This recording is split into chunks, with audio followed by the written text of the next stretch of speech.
Hey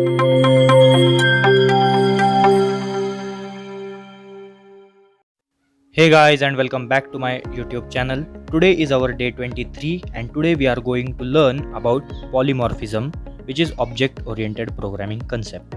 So polymorphism is basically an important concept in object oriented programming.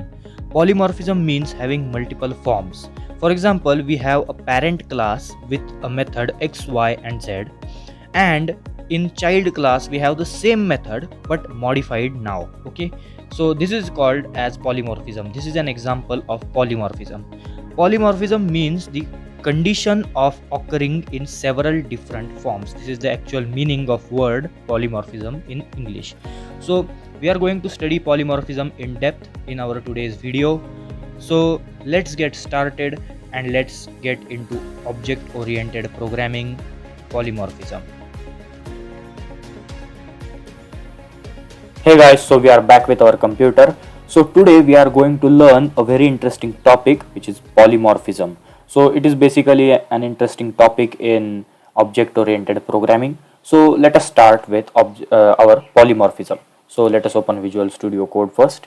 Okay, so now here I have this clean slate. Now what is polymorphism basically?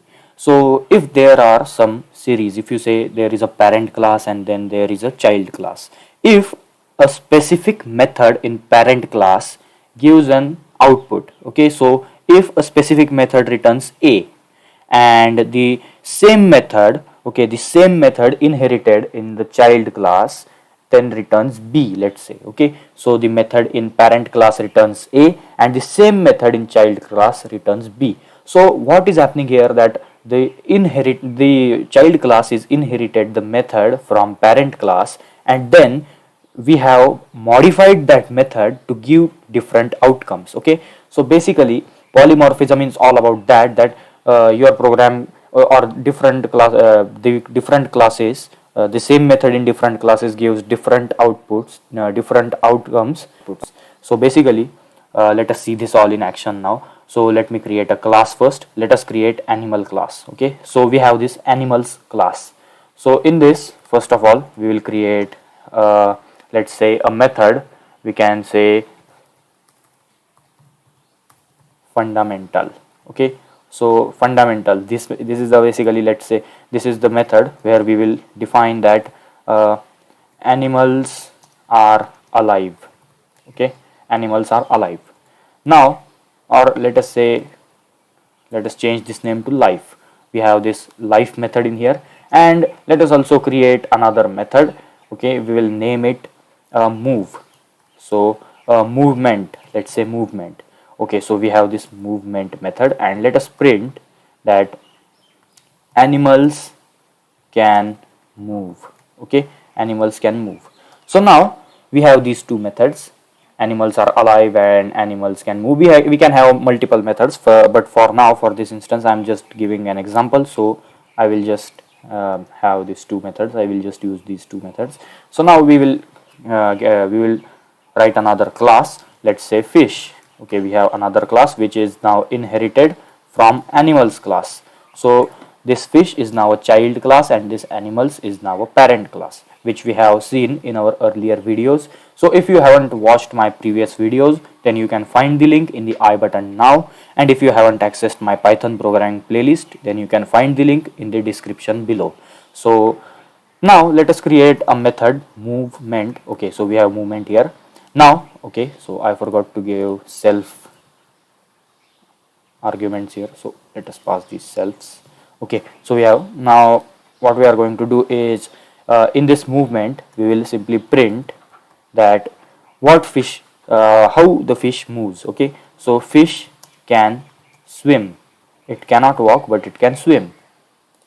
So we have said that animals can move. Okay, so the basic animals, basically consider animals as the main category. Okay, all fishes, reptiles, mammals, everything, all living beings are considered in these animal classes, because this is the parent class.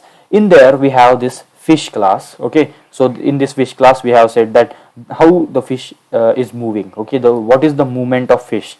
The movement of a fish is it can swim. the movement of animals, basically animal is the class, so the fundamental is movement. Okay, so that's why we just have animals can move here.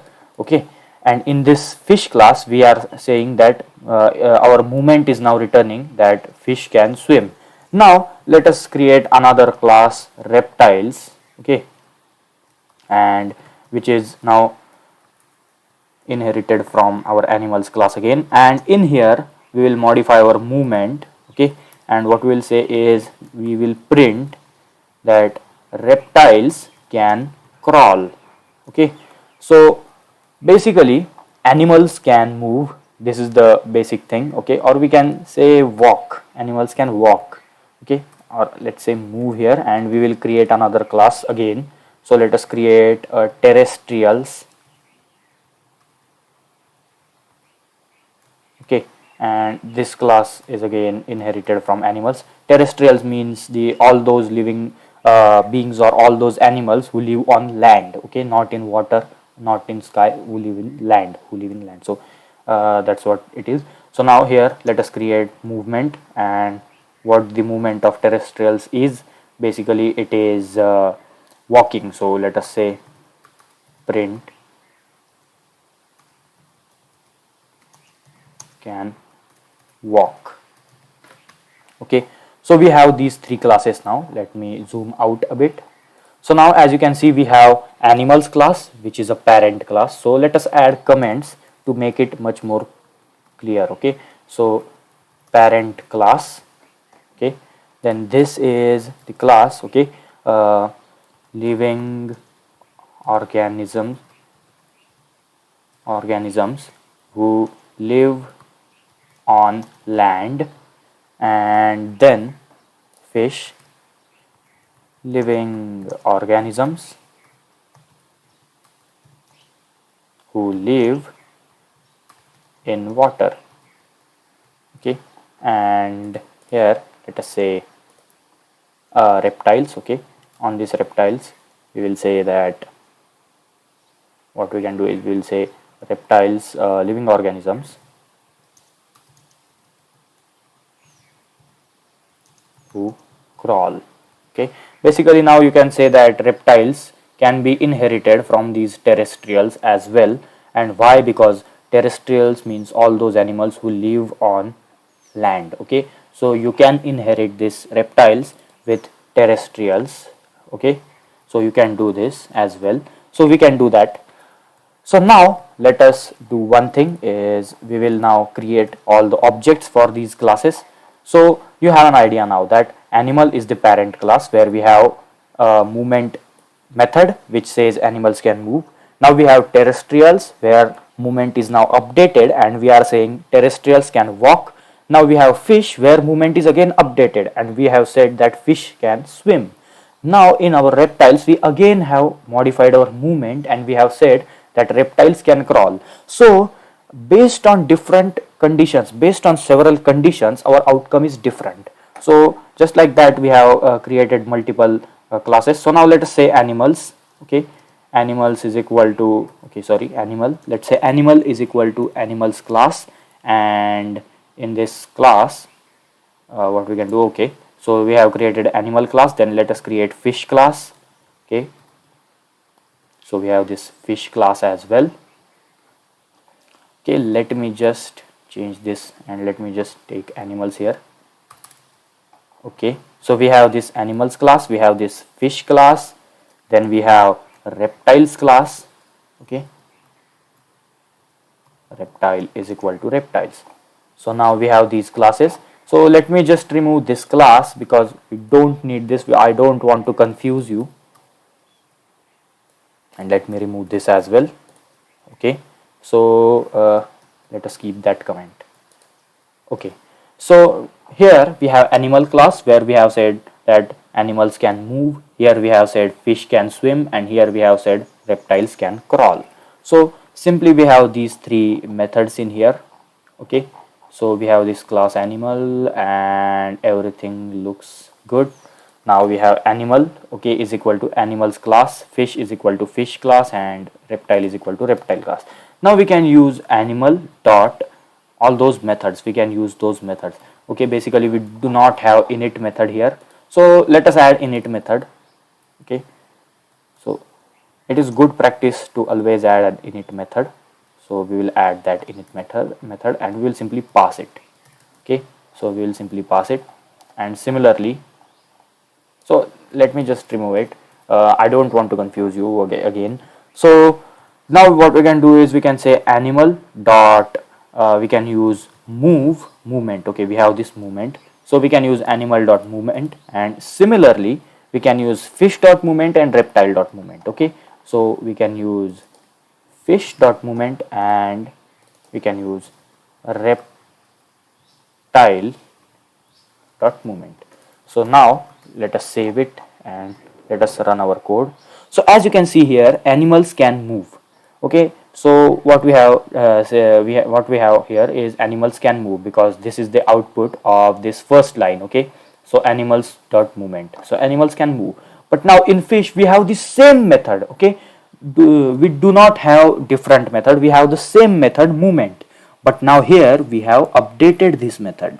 Okay, and what if we don't have any method in here? What if I don't have this method?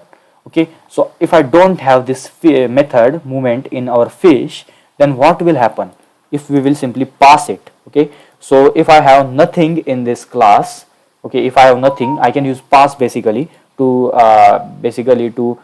simply return nothing. Okay, so we have nothing in this fish class right now, and now if I will try to access fish dot movement, then you can see we get animals can move. So what we are doing is we are updating our fish class as per the situation. So this is basically a rough idea to polymorphism. Okay, so basically this is everything that you need with polymorphism. The rough concept is we have created a class animals. Here we have two methods, life and movement, and now in this movement we have said that we have printed that animals can move. Now in our class we have in our fish class we have another movement method, and here we have said that fish can swim. So our animals can move, fish can swim, and our reptiles can crawl. Reptiles cannot walk, reptiles can crawl, reptiles cannot swim as well, but they can crawl.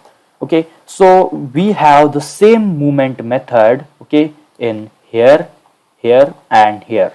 So we have this movement method which is constant, which is not the name of, basically we have this movement method inherited. Okay, so this movement method is we have inherited it from parent class to child class, and we have simply updated it as per several conditions, as per the need, and we have gained different outcomes. So that is all about polymorphism, and this is all about polymorphism in Python. So you can practice this to with practicing you can get a much more clearer idea. There is no way in which I can explain it to you, if I will explain it and you will understand it totally. This is not possible. You have to practice it at least an hour, for an hour. So everything takes practice, so do practice well. And with that said, we have successfully completed our today's video, and thank you for watching this video guys, and I will see you in the next video.